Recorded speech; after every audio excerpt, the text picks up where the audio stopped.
So now you've described some of the practical parts, and you also described the theory, but how is it linked? Okay, well, first of all, it's linked in my experience. In other words, without the practical experience, there are dimensions of the theory that I would have never reached. So examples like this with the man make the theory richer because it shows the kind of details, and it shows how body intelligence can actually improve your capabilities. It gives me, let's say, more detailed practical arguments for the general theoretical point that Somaesthetics can improve your cognition of the world. So, because initially when I wanted to advocate Somaesthetics in the beginning, I explained to you that it came out of pragmatist aesthetics and the idea of philosophy as a way of life. And I wanted to show that Somaesthetics responds to some of the traditional goals of philosophy that maybe we've forgotten in modern philosophy, but that were at the core of philosophy as practiced in ancient times, both in Greece and also in Asia. So one of these goals is knowledge, another is self-knowledge, another is virtue, another is happiness, and the fifth, let's say, would be justice.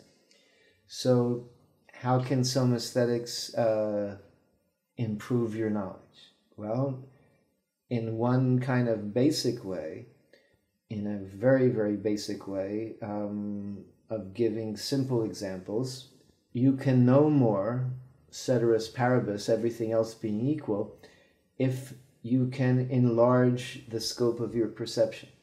Well, by having better somatic control and mastery, you can enlarge the scope of your perception. Again, like a simple example, let's say you want to look behind you, and you might instinctively think that you can see better behind you is by lowering your shoulder, because your shoulder might be in your way. So if you try to look like that, you can't really see very far.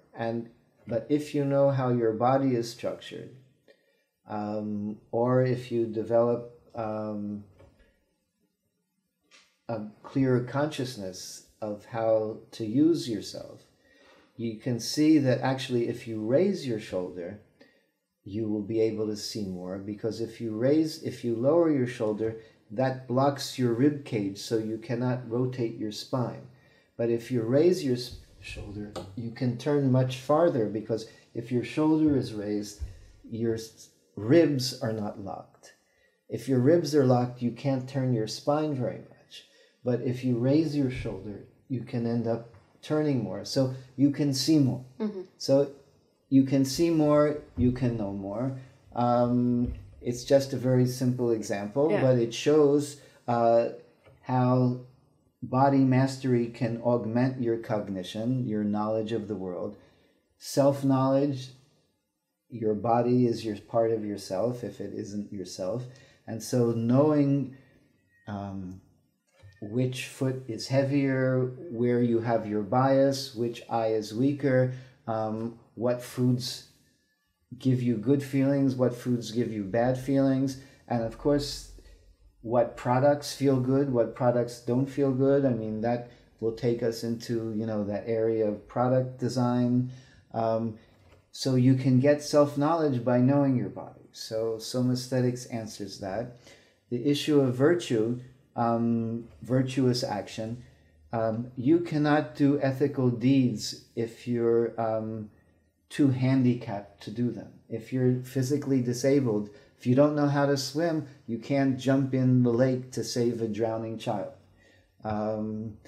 If you don't have the physical strength to help someone, you cannot help someone. This is why in the Confucian tradition, Mencius says, you know, your first duty is to serve your parents. But in order to do that duty, you have to take care of yourself. So your first responsibility is taking care of your body, because if you can't take care of your body, you can't take care of anyone. And we have that idea in every airplane trip you take. When they tell you about the oxygen mask, they say, first do yourself and then do your children. They're not telling parents, be egotistical, don't think of your children. They realize this very basic fact that if you can't take care of yourself, you can't take care of others. So first you have to take care of yourself. And I know this as a practitioner. When I work on someone, I have to sit myself comfortably. Because if I'm uncomfortable, when I touch the person that I'm working on, what I communicate will be my discomfort, my tension, and I won't be able to feel where he has the problem or where he's uncomfortable, because what I'll be feeling is my discomfort. So the other thing is that when you have better body consciousness, you can notice and have better empathy with others. So if you're aware, I mean, it happens to me all the time. Very often I encounter at conferences or at other places women who are basically talking to me like this because they're carrying a big, heavy handbag with a laptop, you know, and a book. And I say, yes, I'll talk to you, but first put down that laptop. Now, I see it right away. They don't even notice that they're in this discomfort thing. So I can be a gentleman and be helpful and be in this way ethical. Why? Because I feel in an empathetic way the discomfort by seeing it, because this is how it works. Our senses are transmodal. And so this is why we can enjoy sports that we can't even do, because the visual neurons are activated with motor neurons. And so when we see things, we also get a sensation of what they feel like proprioceptively. So I can feel their discomfort.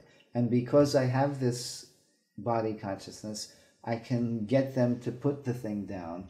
And in this way be, you know, a more courteous, virtuous interlocutor, speaker. Pleasure, you know, a fourth traditional goal of philosophy. We can intensify our enjoyment of pleasures by being more conscious of them. You know, just think how much food is more enjoyed when you're aware of what you're eating. I mean, lots of times, at least in the United States, people are so hurried in eating that they can't enjoy it. And actually, in my view, that's one of the reasons for obesity. Part of the reason for the connection between fast food and obesity is the caloric content. But another reason is the fact that when people eat fast, they do not get the enjoyment that they get when they eat slow. They don't even notice what they're eating. And because they don't take time to get the enjoyment, they just keep on eating because they think that the enjoyment will eventually come, because they know that food should be satisfying. But because they're shoveling it down too fast to really taste, they don't get the pleasure, and they keep eating in the hope that it will come until they eat too much. And then there's the other thing, that most people also have not developed or cultivated a good sense of when they've eaten enough. So in order to feel that they've eaten enough, they have to feel full or bloated. And by that time, it means they've already eaten too much. So, there's issues about increasing your pleasures through body consciousness, and pleasure is connected with happiness, which is one of the goals of philosophy. And I guess, a final goal that's connected with virtuous action, but you can distinguish it. It's central to political philosophy. It's the idea of justice. And it's a theory that's well established by now through contemporary theorists like Foucault and Pierre Bourdieu, that the body is the place through which all sorts of social organizations and hierarchies of power are incorporated, reflected, and preserved. So if you habituate people to certain kinds of behavior and certain kinds of respect and limitation, you don't need to impose penalties and exert physical force. They will repeat through habit this kind of submissive behavior. So, one example that is used in feminist discourse, by Bourdieu, but then also by more contemporary feminists, is the idea of when you train women not to make eye contact with men, to walk behind the man, never to raise the voice, to keep always in a vulnerable position, not to speak loud. If you train someone like that, then to have a certain kind of body posture and body behavior, postures and behaviors are connected with feelings. So those feelings of vulnerability, of deference and respect become habituated and planted very deep in the person's personality, so that even when the person wants to resist, the body is, as it were, blocks them. And so the secretary can't shout at the boss. Maybe she can cry, but she's just unable by habit. So her position of domination has been inculcated through social training of the body, very often without the person knowing. So the secretary doesn't know why she can't shout. She doesn't know why she's afraid to look at the boss directly in the eyes and say, I can't do that, She doesn't know why she has to feels all the time that the husband comes first. And maybe it's partly because he's always walking ahead of her. So social and political power and authority is inculcated through the body. I talked here about gender, but it's the same thing in a classroom. Why should anyone listen to a professor in a big class of 500 students and one elderly professor? Well, because they've been trained throughout their education to just sit, even if they're bored, and listen. So, that's what they'll do. And this is the kind of double dimension of it, the double way of reading it. For Foucault and Bourdieu, this is mostly seen as a negative thing, of domination. In Confucian culture, this is seen as a positive thing of education to have the right ritual propriety.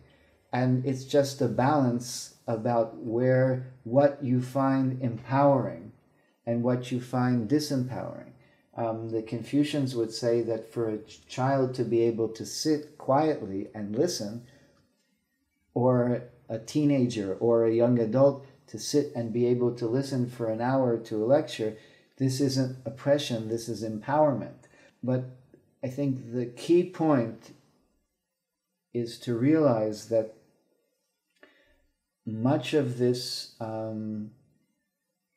social domination and social training, whether you call it education or domination, the main point is most of this goes on without explicit consciousness. You're just trained that way. You don't think about it.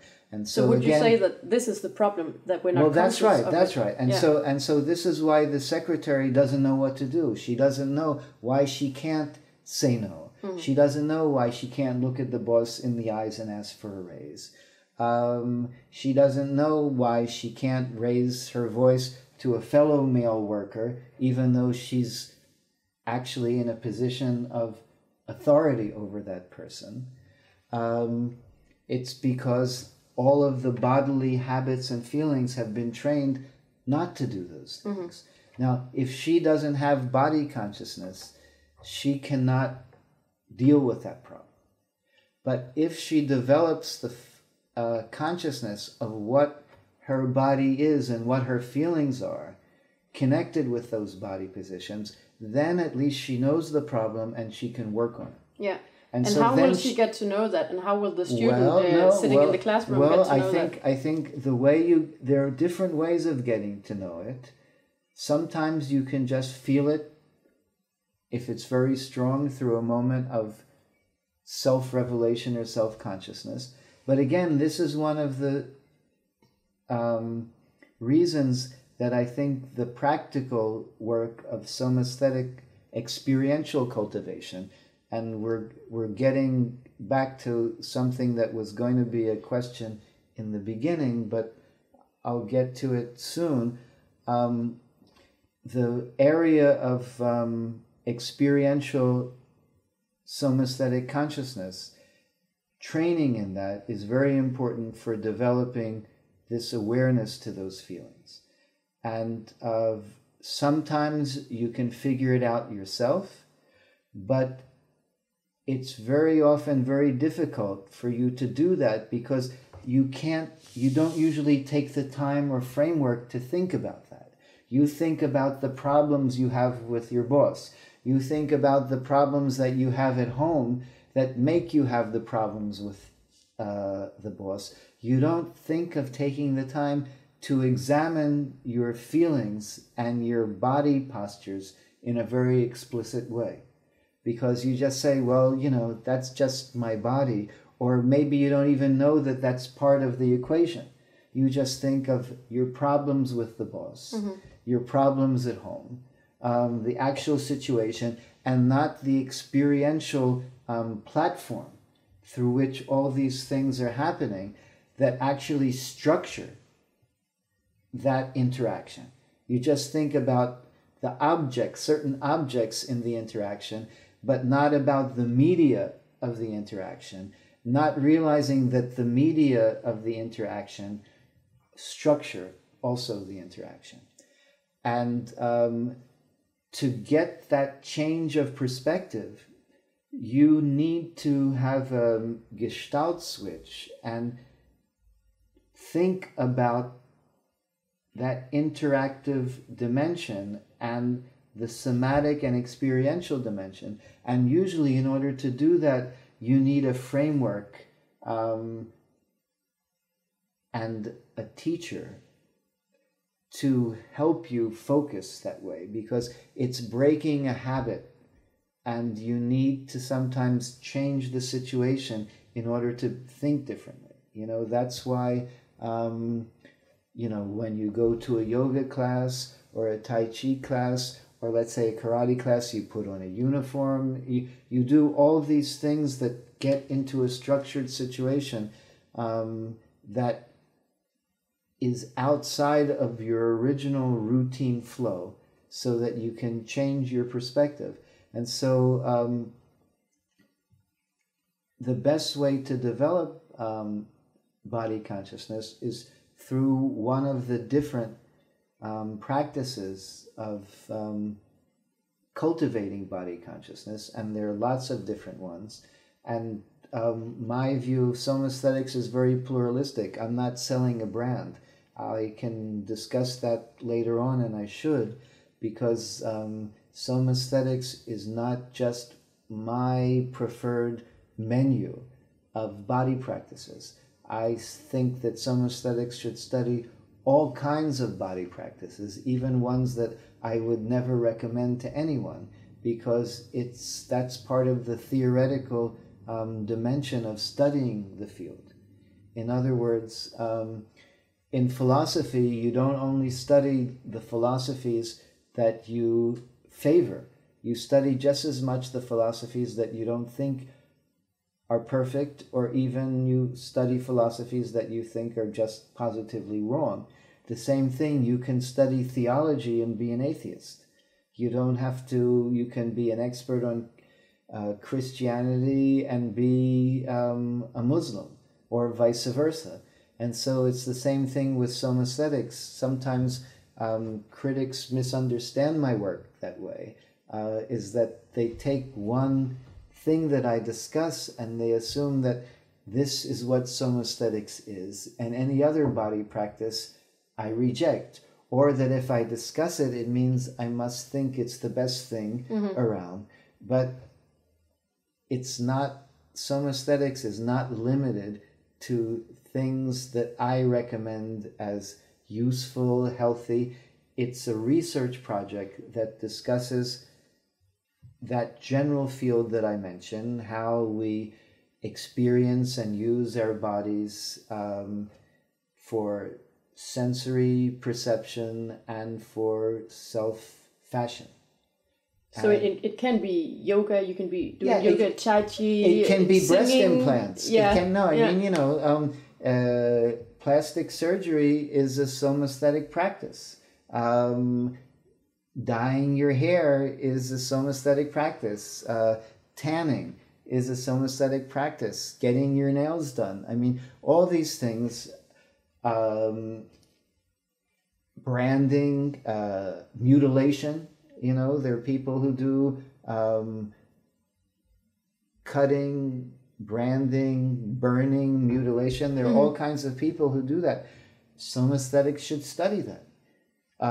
It doesn't mean that I like it or recommend it, but it's a field of research. It's a field of research that doesn't belong to me alone. I may have established it and coined the term, but there are lots of people working in it independently. Sometimes they cite my work, usually they do. Sometimes they just use the name. There's a significant bibliography of Somaesthetics, not by me, that I have listed on my website. So it's a field of research where you also do research on things that you don't necessarily approve of.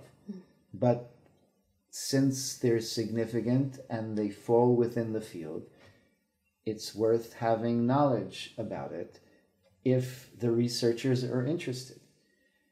And I can go back and mention another thing, to go back to the justice issue. I'll give you another example that I write about in Body Consciousness. And that's the issue of racism, homophobia, and all kinds of ethnic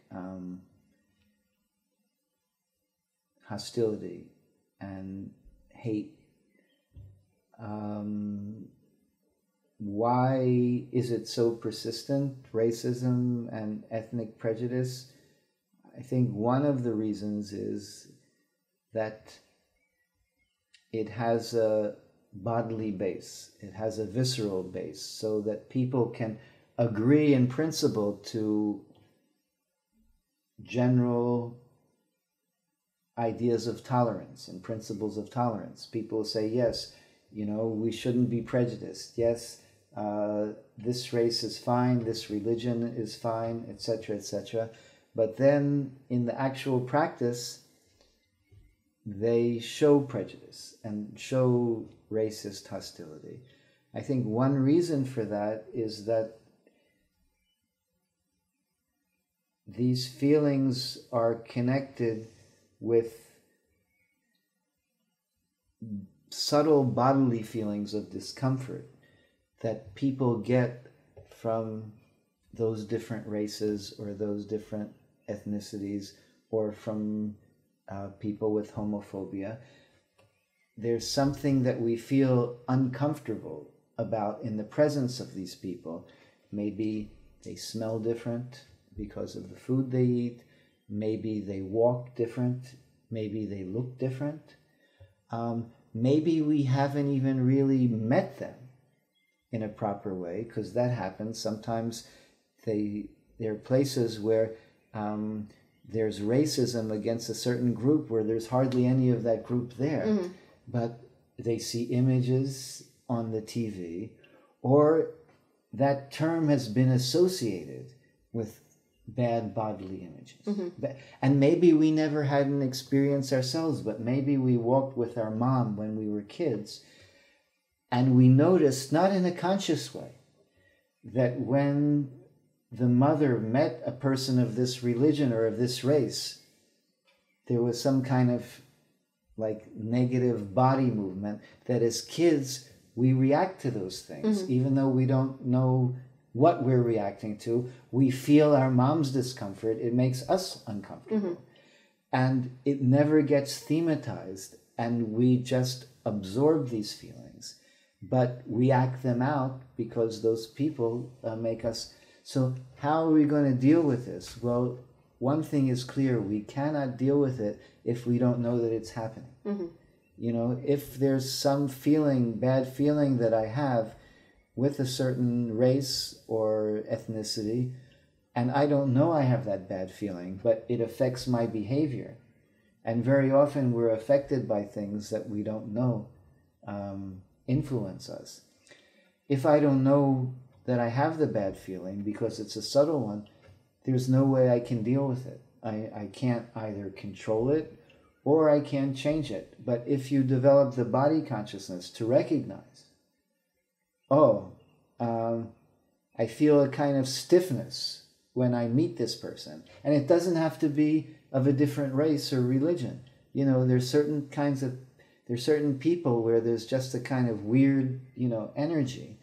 And if you know it, then you can do something about it. Either like overcoming it by saying, I've just stiffened, I want to like this person. Let me try to open up. Or there are also ways of learning to feel good with someone. You go out to dinner or have a drink with that person, and then lots of times all that stiffness, disappears. But the point is, unless you feel that there's a problem, you won't be able to deal with it. And very often we don't feel that there's a problem if it's a subtle one that still can have very bad effects on our behavior, but it's too subtle to come to the level of explicit consciousness. But if we have this heightened sensitivity to our bodily feelings, which are always more than narrowly bodily, because the soma is a feeling, thinking, perceptive medium. So once we know there is a problem, we can deal with it. So that's another case of, the justice. And so, I think that Somaesthetics responds to these 5 traditional goals in philosophy. And those goals are relevant, I think, not only to philosophers as a profession, but to people in general. And so I think it has utility for the living of one's life, in contemporary society, and not just in ancient times. Okay, so you divide some aesthetics into 3 branches. Could you briefly describe that for us? Yes, there are 3 branches, and they overlap to a certain extent. The first branch I call analytic somaesthetics. That's the most theoretical and descriptive, and that concerns the facts and theories about how we use our bodies in our perception and performance. It deals with issues like issues in philosophy of mind-body relations, how consciousness functions with bodily elements, and it also goes into issues of physiology, how the body is structured to perceive. But besides these traditional philosophical mind-body problems and physiological and neuroscientific connections relating body and perception, there are also dimensions of analytic somaesthetics that are more in the human and social sciences. For instance, there's a whole dimension of the history of norms of beauty and health. So there can be analytic somaesthetic studies, for example, of what were the ideals of feminine beauty in 18th century France.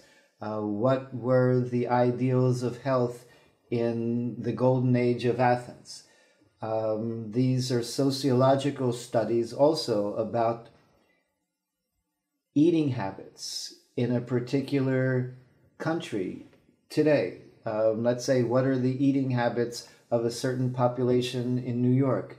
These can all be analytic somaesthetic studies, whether they're philosophical, sociological, historical, that analyze the body practices of a particular time or a particular population, and they are studies in what I call the analytic realm. Mm-hmm. Then there's a realm that I call, a branch I call pragmatic somaesthetics, and pragmatic somaesthetics has a more normative dimension. It deals with methodologies or recommendations or ideologies of how to improve our bodily use or body appearance.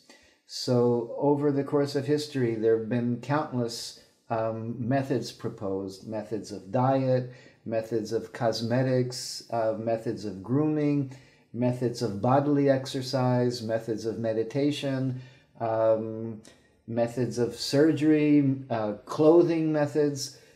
These are all sorts of methodologies of how you can improve your body appearance and your body perception and your body use.